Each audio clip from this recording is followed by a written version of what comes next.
welcome to my presentation.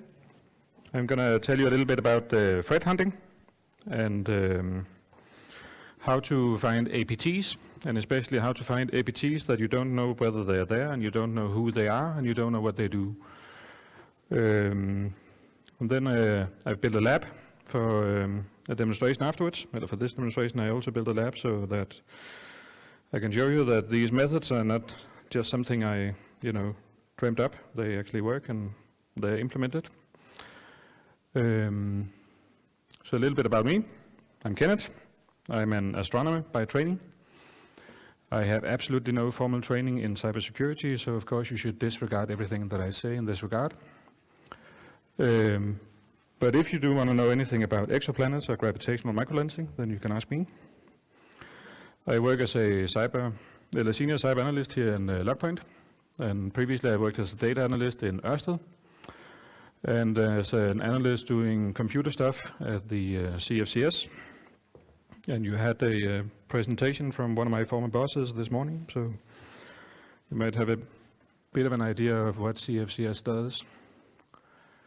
Here's the overview. So we already have SIEMs and detections in our cybersecurity works. Some of them don't work as well as we might intend them to. So can we do other things? Then I'm going to talk about this strategy or this mindset of assuming that you're always breached. Then I have a demo. And then I'm going to tell you about how you can do some of all this at home with some of the data that you might already have in your SIEM systems. So a lot of detection nowadays, it comes down to IOCs, or indicators of compromise. You probably already use them. But they have a few a few drawbacks. So one of the things we should ask ourselves in this profession is whether we are any good at this profession now that we cost so much money. So are we good at what we're doing?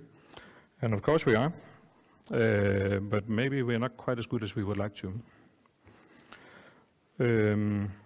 Some of the traditional tools of the trade. You all know and love SIEM systems. Logpoint is a SIEM vendor, so I have seen a lot of Logpoint SIEMs.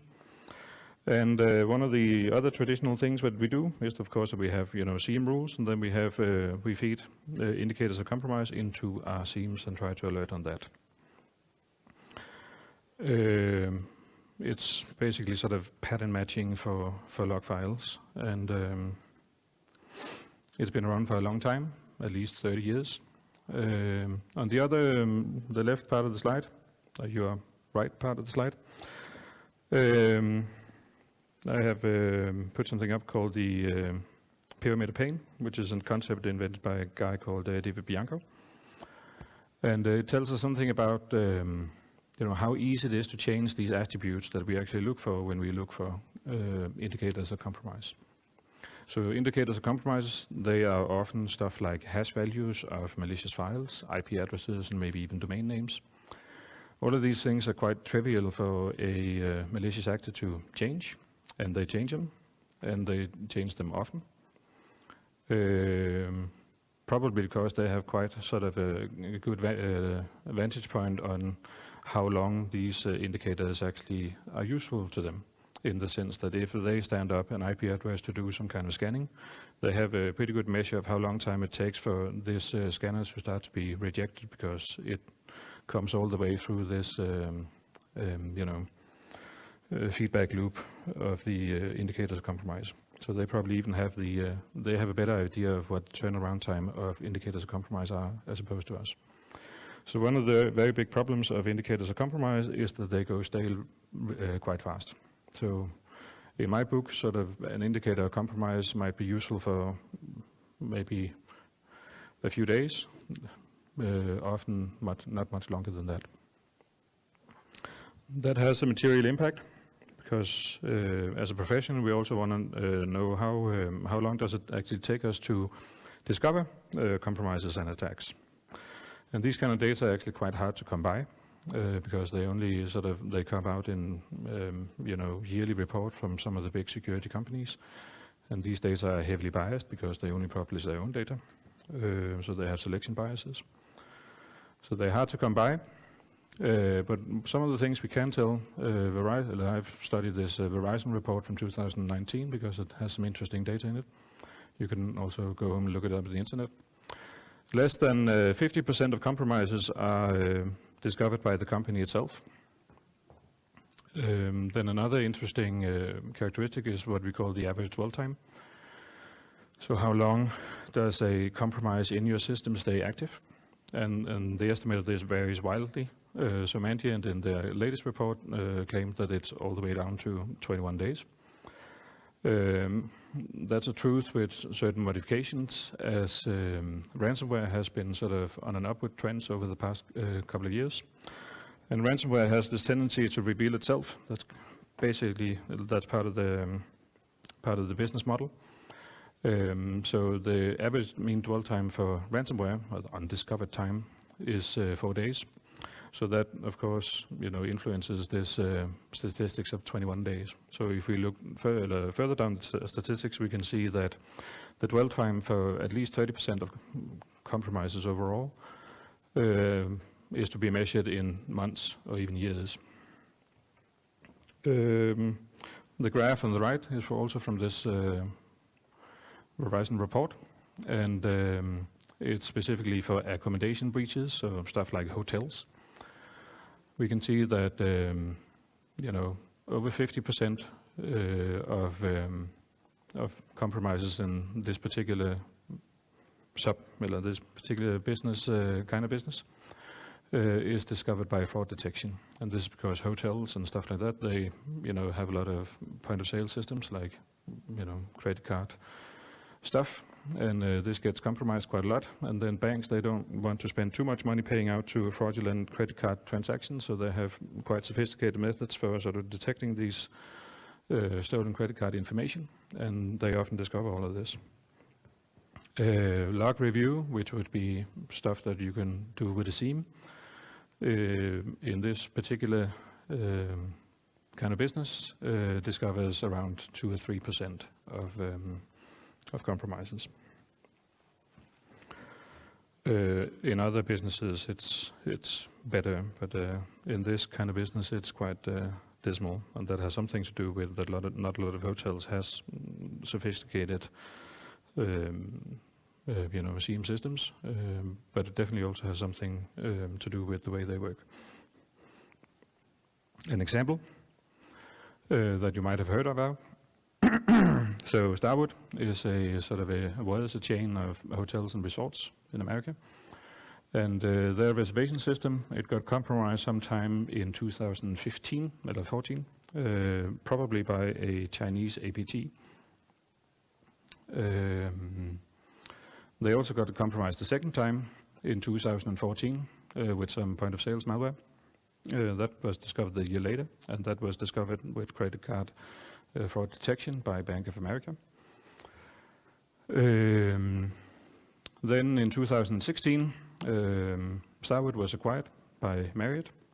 So in this acquisition, they also inherited a compromise. So maybe next time you do M&A, then you should also maybe think about this mindset of assumed breach that I will get back to, because it was quite an expensive surprise for MARRIOTT, as we can see in the next slide. In 2018, MARRIOTT internally discovered this compromise after about 500 million records were stolen. So those were records of people that had used their reservation system and stayed in the hotel, and their credit card and passport numbers. And MARRIOTT is a famous hotel, a large hotel chain.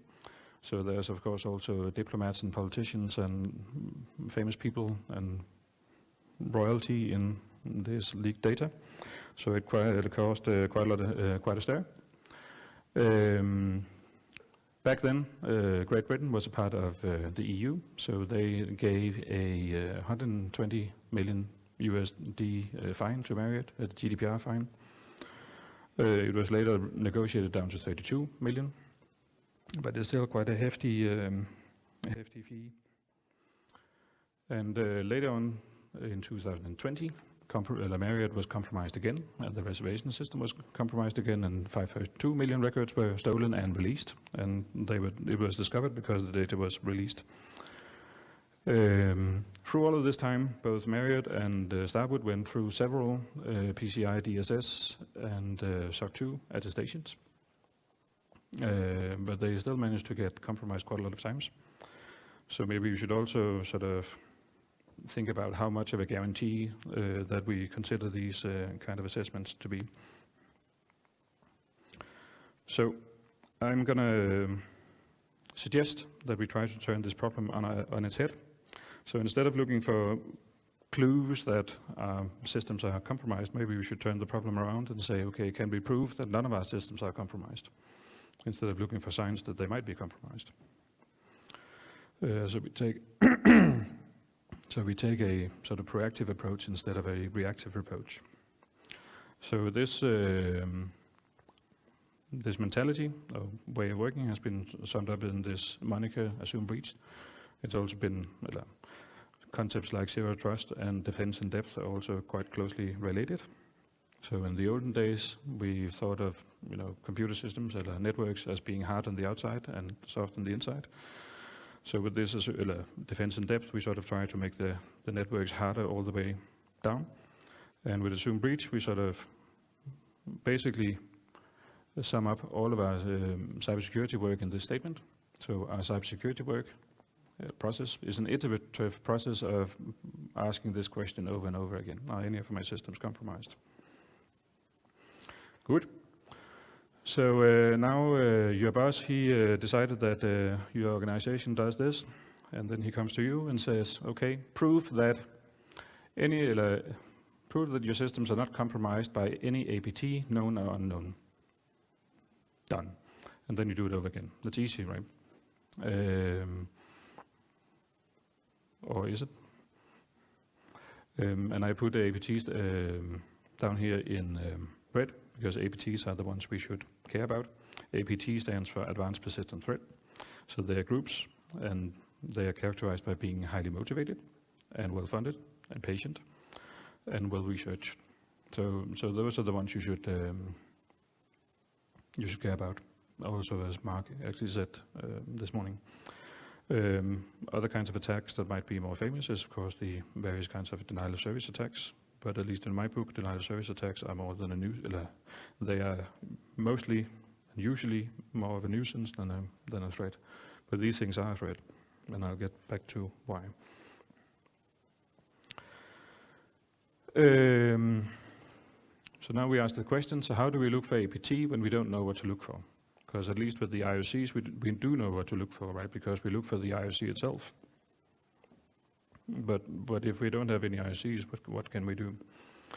And we can try to inform ourselves by something like the Lockheed Martin cyber kill chain, which is this one.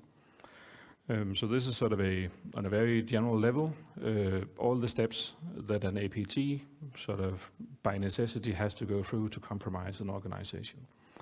So they have to do some reconnaissance, they have to know something about the organization they try to get into, they have to know their email addresses and what kind of antivirus they might use, and what their address is and what the name of the receptionist is and all this kind of stuff. So they need to know something about the attack surface of the organization. Then when they have decided they want to attempt to get in, they have to weaponize something. And this might be, building a loader into an attachment for a phishing file. That would be a phishing email. That would be a classical way of doing this. Then you have to deliver it, and that might be, sending the email to the receptionist or to one of the C-suite people that suffer from compulsive clicking disorder. Then your code has to do something, has to exploit something, and then you have to usually have to install another set of malware. Then you have to be able to get back to your malware. You have to be able to control your malware, otherwise you can't really do anything as an APT. And then you have to achieve some kind of objective. That might be ransomwaring the whole thing or stealing some data, whatever your goal might be. So this is the Lockheed Martin cyber kill chain. The MITRE attack framework that you might have heard about follows sort of exactly this, more or less the same logic. So if you look at the top bar of this traditional schema of the MITRE attack framework, this chain is basically the same. Most attacks that you have to worry about, they're going to behave like an APT, and they're going to behave like an APT because they have bosses, and they have KPIs, and they have HR, and they have bonuses, and third-party developers. They're essentially pen testing companies gone rogue. One very interesting example is the Conti leaks, Conti being a ransomware group in Russia, where a lot of information was leaked by a disgruntled third-party developer in 2022, beginning of 2022, and it really is a fascinating story. And Conti is essentially a tech company. It's just a dark tech company. So if you ever wanted to do a Walter White and Breaking Bad and earn a lot of money, then I have a suggestion for what you can do if you work in the security business. That was a joke, by the way. So where do these attacks come from? 80% of them are criminal organizations for financial gain. So these are your classical ransomware groups. And 20%, according to Verizon, is most likely nation states for espionage purposes. The overall purpose of an APT is to gain access to some kind of resource that they will not have access to in any other way. So that might be sensitive data, that might be CPU cycles if you want to, do a crypto mining hack. It might also be a host for your botnet. It might be all sorts of things, but the point is that you want to remote control some kind of resource. And to be able to remote control your resource now you have gotten access to it, necessitates what we call command and control or C2 traffic of some kind. I think we're also seeing a pattern of APTing of threat groups. I think that all the threat groups are behaving more and more like APTs, also by necessity. And one very sort of clear example of this is double extortion. So double extortion has been on the rise, and double extortion is also known as pay or get breached. So a double extortion ransomware group, they will get into your network, then they will steal some of your valuable data, and then they ransomware your system. Then they'll of course try to get a ransom out of you to decrypt their system, but they will also try to extort you with all the data that they have stolen. And to do this, and I think the reason they do this more and more, is that there's much more focus on, for instance, sensitive data. And you can see that in stuff in the European space. You can see that in stuff like GDPR and NIS2. Both of these stipulate a minimum fine of 2% of your company's global annual revenue, as Morten also pointed out yesterday. And this is, of course, to encourage people to get, their personal data and their cybersecurity under control. But it also puts a price on the data. And I think that's why we see a rise of this double extortion. And my argument is that to do double extortion, you have to behave like an APT, because you have to spend quite a lot of time actually figuring out what kind of data inside the system that you have compromised is valuable enough to the company that you can do double extortion, do extortion. And that takes time, and it takes control, and that again leads us back to this C2 traffic. So getting back to the cyber kill chain, what kind of elements of this cyber kill chain might we be able as a blue team to exploit to try to detect this kind of attack activity? And then with my squiggly lines here, I have crossed out the two first parts of the cyber kill chain. That's because both of these things are unobservable to us as defenders. They will probe our attack surface, and they will also do their weaponization, but they do it back in their basement, so we have no way of observing that. Then we have all the stuff in the middle. That's stuff where IOCs might work, and a lot of the other sort of traditional tools like SIEM rules and UEBIS and endpoint detection and all of the different security measures that we have or could potentially have. And then command and control I have singled out and put a check mark on because it's traffic. It has to touch the network in most cases.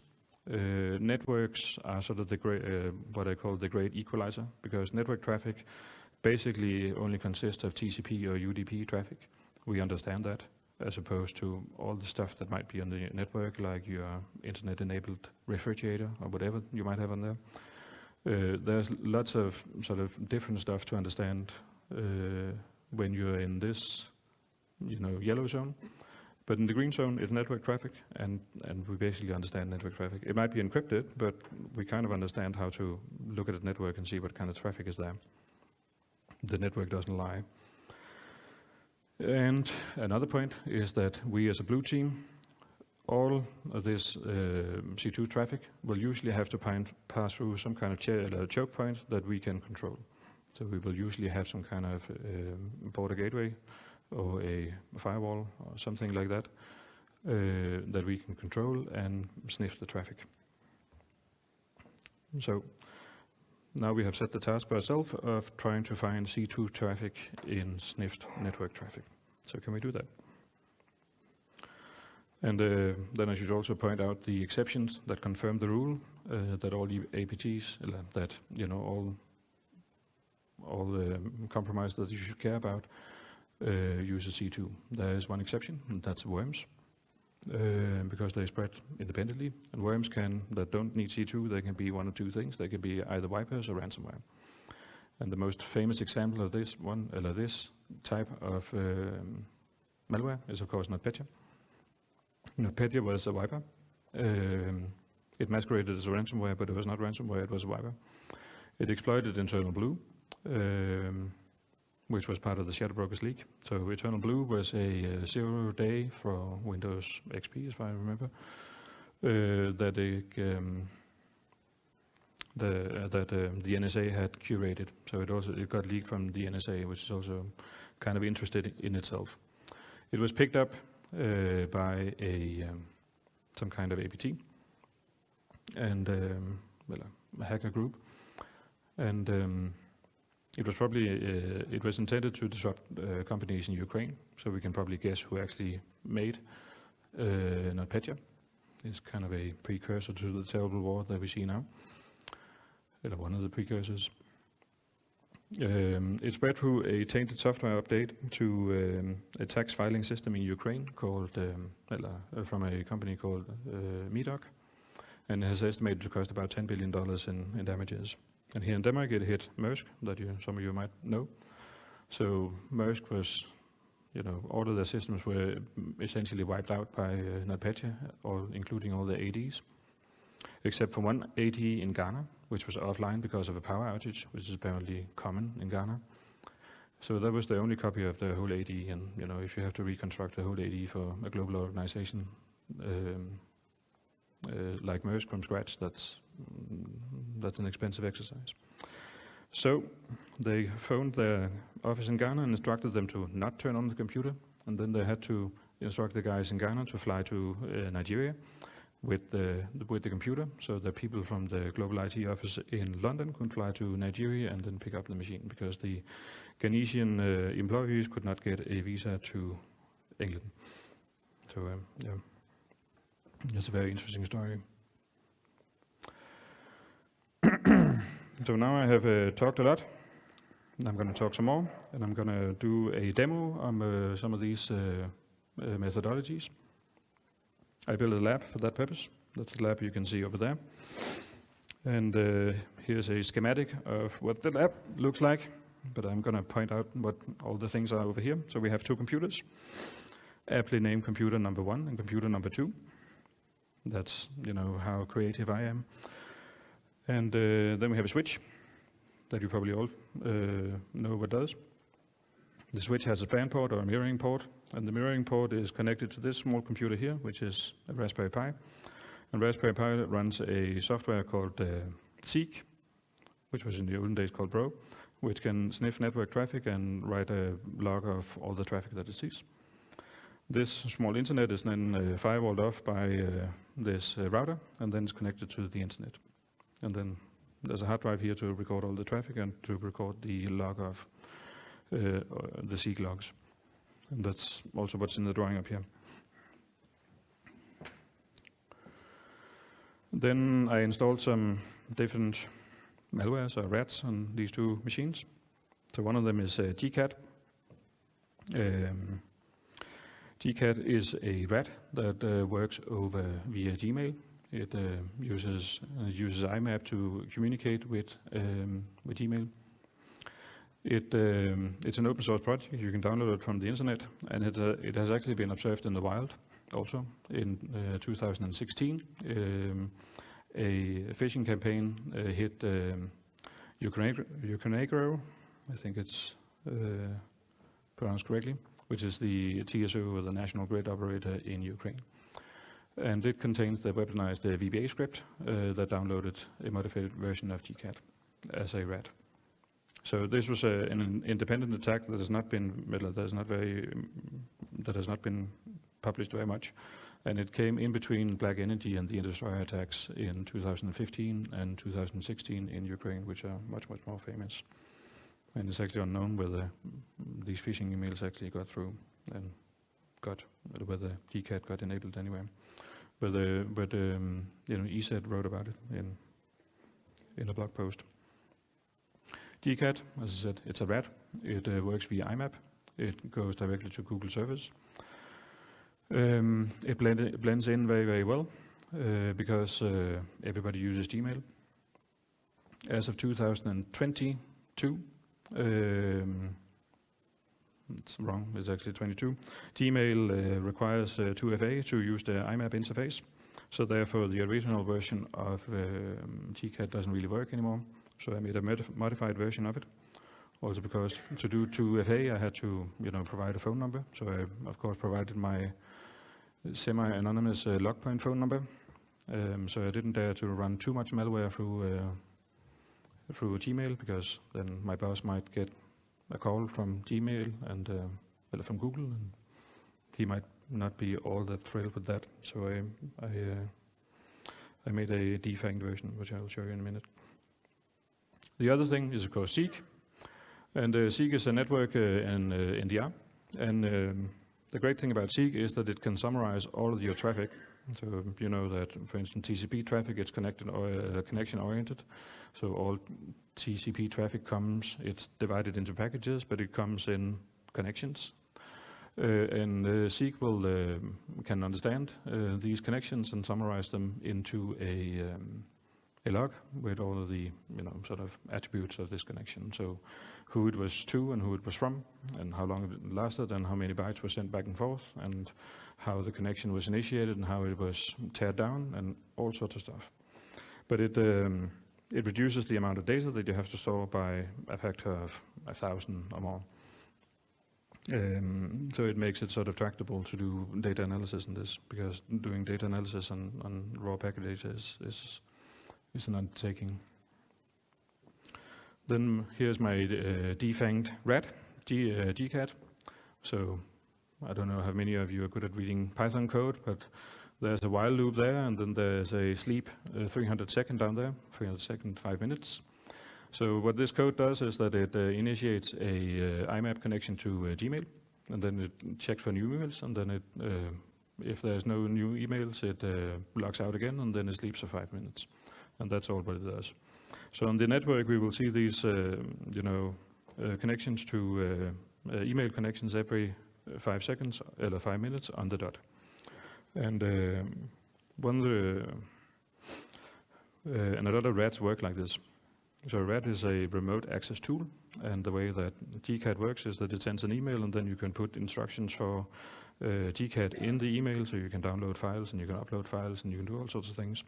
And it's written down, in machine code in the email. And then on networks, it's usually much easier to get out than to get in. So therefore, most rats and other malware, they are designed in such a way that the malware phones out. You can't really phone into the malware. And for the malware to be operationable, then it has to phone out regularly, because otherwise you can't really get a hold of your malware.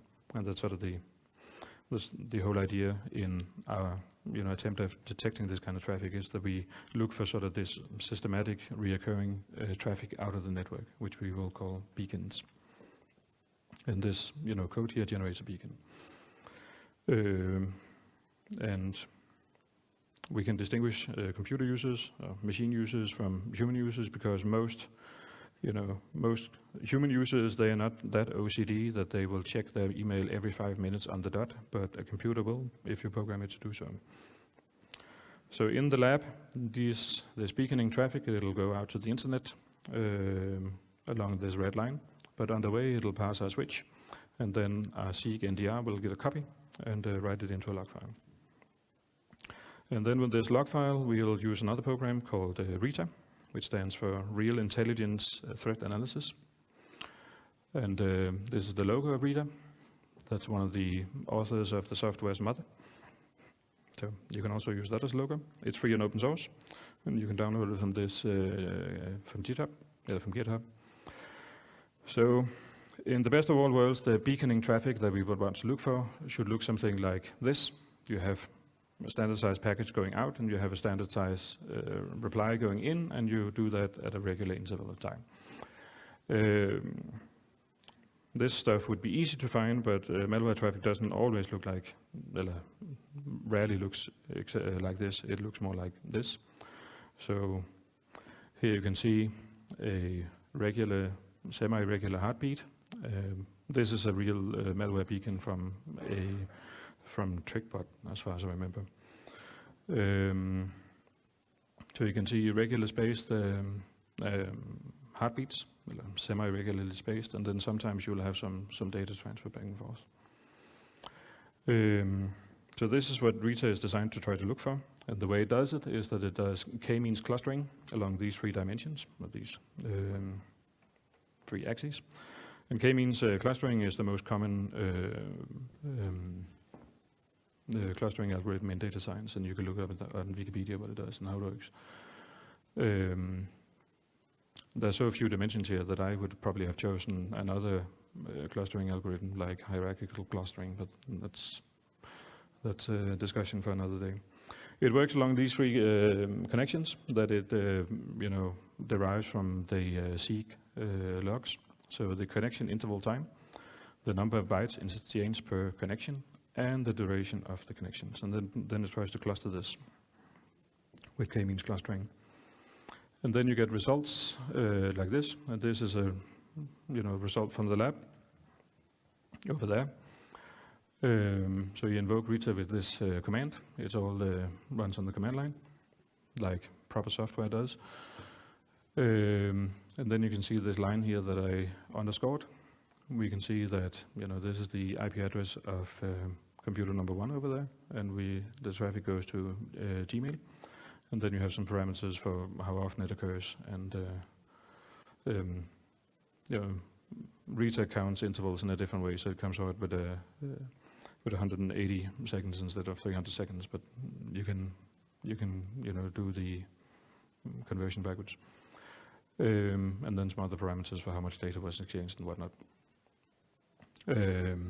So this is real data from that lab over there, and you can see there's lots of beacons that RITA can find. So some of these other ones are in a lab where we don't really have a lot of software, because these are basically clean installs of Ubuntu on these 2 machines. But there's still lots of beacons. So that also, if you want to sort of use this methodology, you also have to be quite good at whitelisting, because you want to whitelist a lot of these connections, because they're going to be in your networks too, and it should be there. So for instance, the top one here is connectivitycheck.ubuntu.com, and that's the network manager in Ubuntu. It has this service where it every 5 seconds, I think it is, calls out to a Ubuntu server to check whether you're connected to the internet, and then it adjusts the color of an icon on your desktop. And your browsers, like Mozilla and Brave, will also do various variations of this, and your Windows Update will do it, and various kinds of antivirus clients will do it. All sorts of stuff will be beaconing. So it's an effective tool to find malware beaconing, but you have to find it in a sea of other beacons, so you have to be good at whitelisting to do it. Another little Easter egg that I put into one of these machines over there is something called DNS tunneling. So DNS is basically available on every network because the internet doesn't really work without DNS. And you can establish a two-way communication protocol over DNS. That's very handy if you're in a network where you can't really get out any other way. So if you combine this with a SQUID proxy, then you can get yourself free internet on airplanes, for instance. Because even the internet on airplanes has DNS enabled either, which you can't get to the payment gateway. So I have, of course, never tried this. This would be illegal, but I have heard from friends that it works. So the way that DNS tunneling works is that you buy a domain, then you set up an authoritative DNS server for that domain, and then the magic of DNS will make sure that all of DNS requests going to that domain will end up in your server because it's the authoritative server. If it has not been cached on the way. So what you do is that you take some of the data that you want to get out, and then you encode it with base 64 encoding, for instance, into a subdomain of the domain that you own. Then you send it out into the world, and they end up in your server, and then your server will, interpret this subdomain and send a reply back, where we then have encoded the reply in, for instance, the MX record or the TXT record in the DNS reply. And in this way, you can make two-way communication channel that will traverse most firewalls, because most people don't dare to block DNS, because then the internet stops working. So I've also set this up. I bought myself a domain, terracottaIT.net. So if you're there, then you can, try to poke this domain on the internet and see what happens. Now I'm trying to smile ominously. Anyways. Then on this, I set up this server on the internet in the cloud as a authoritative DNS server, and then I installed GCAT, the server version of GCAT next to it, so it can communicate directly with this DNS server. And then here is the result in the lab. So the green screen here is from the reply on the server in the cloud, and here's the client. So I downloaded DNS cat onto the client and told it to talk to my DNS server. I could also have told it to talk to my domain. Then I get a reply over here. And then the interesting thing is that I can drop a reverse shell into this client. So you can see here, I ask here on the server, I ask your name, and I get a name here. And that is exactly the name of the computer that I established this connection on.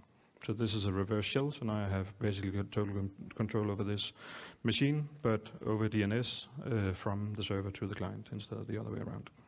So that's also a way to get into networks and establish a two-way connection. And a lot of antivirus clients, they will do this. They will actually exfiltrate data from your network with DNS tunneling. DNS exfiltration. So if they encounter a new file that they haven't met, they will take a hash value of it, and then they will exfiltrate the hash value via DNS. So for instance, Sophos does this for some strange reason. So you will see DNS exfiltration in your networks. But here, sort of the mantra of being able to whitelist it is also important. And these kind of tunnels are quite easy to find, relatively easy to find, because you can, if you have a log from ZEEK that has, logged all the DNS connections it has ever seen, or another SIEM or another DNS log, you can count the number of subdomains per domain. And, most domains, they have maybe a few subdomains. Google has a lot, it has maybe 30, but no real domain has, 10,000s of subdomains. But this terracottaIT.net has made, 5,000 connections, and it has 11,498 subdomains. So that tells you that something is going on. Yes. So now, do this at home. From our side, the projects we have coming down the pipeline is that we will implement the RITA algorithm in logfile and seam directly, so that you can use it on log files that you have, imported into RSeam. And we will put in some effort to extend RITA to work with other types of logs besides RITA. So some of your more advanced firewalls, they can generate logs that are almost analogous to what ZEEK does. So for instance, Palo Alto firewalls, they can do this. So we will get RITA to work on Palo Alto firewall logs. And we will also develop a whitelisting tool so that, you can get all this whitelisting under control. Yeah, that can be easy for you to do because you have to do a lot of whitelisting. Then I'm going to invite you to come up and play with the lab after this talk. So if you want to test out some things, then the lab is available and I'll be happy to show you how it works. And questions? A big hand to Kennett.